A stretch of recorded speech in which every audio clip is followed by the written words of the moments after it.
प्रिय देशवासियों, मैं आपके साथ एक विचार विमर्श करना चाहता हूँ। आपके साथ एक प्यार की डिबेट करना चाहता हूँ।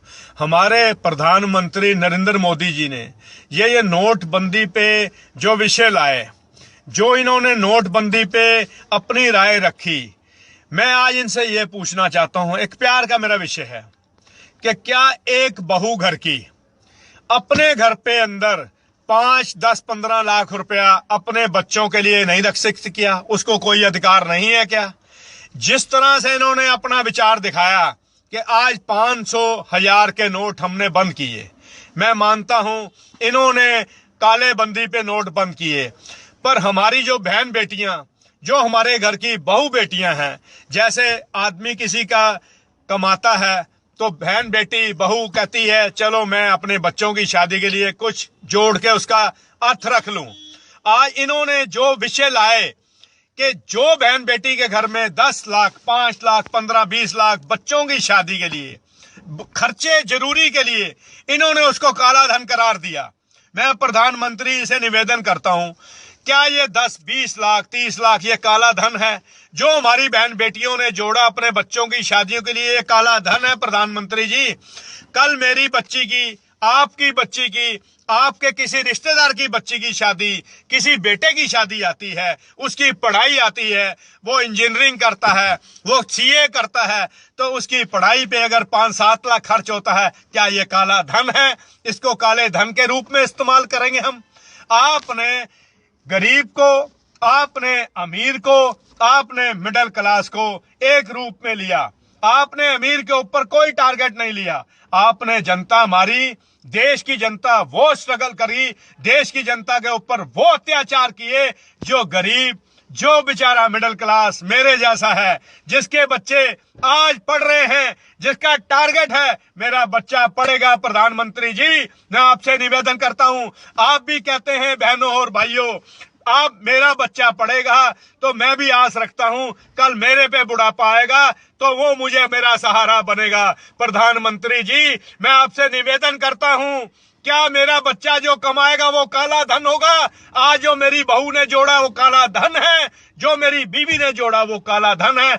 आपने हमसे विश्वास कराया था कि मनमोहन सिंह जी की सरकार में स्विस बैंक के ऊपर 623 खाते हैं, आपने एक को भी पकड़ा? आप एक भी पकड़ते, हम प्रधानमंत्री जी आपके साथ गोल्ड के हीरे डाल के आपके गले में स्वागत करते कि हमारे प्रधानमंत्री बहुत बढ़िया निकले जिन्होंने 623 स्विस बैंक के खाते पकड़े। आपने वो जनता मारी जो जनता गरीब थी, जो जनता मिडिल क्लास थी, जो जनता देश की लाइनों में लगी है, आज वो रो रही है, आज हमारी बहन बेटियां रो रही हैं। क्या आप ये देखिए कि गरीब जनता की बहन बेटियां, सुबह जिसका 2 साल का बच्चा है, कुछड़ दूध पीता है, वो बेचारी लाइन में लगी है, वो कहती है इसको दूध पिलाऊं या इसको खाना खिलाऊं या प्रधानमंत्री का स्वागत करूं, जाके 2000 लाइन में लेके आऊं? प्रधानमंत्री जी, आप हमारे ऊपर देखिए, आप सोचिए, आपको 125 करोड़ देशवासियों ने चुना पर आपने किसी की नहीं सुनी। आपने सबको एक तरफ मारा, हमको ऐसे मारा, पानी पीने लायक भी नहीं छोड़ा। प्रधानमंत्री जी, आज तक हिंदुस्तान में ऐसा प्रधानमंत्री हमने कभी देखा नहीं और हम आशा करते हैं ऐसा प्रधानमंत्री हमें ना मिले जो 100 के, 200 के, 500 के, 1000 के नोट बंद करके देश की जनता को लाइनों में लगाए। जाओ 2000 के नोट बदलो, मुझे 100 दिन दो, 100 दिन तुम रो, उसके बाद हंसो। ये कोई प्रधानमंत्री जी आपका जवाब हमें नहीं जचा। अगर आपको अच्छा लगता है तो आप देशवासियों के गले ही काट दो, इनको खत्म ही कर दो, नष्ट ही कर दो।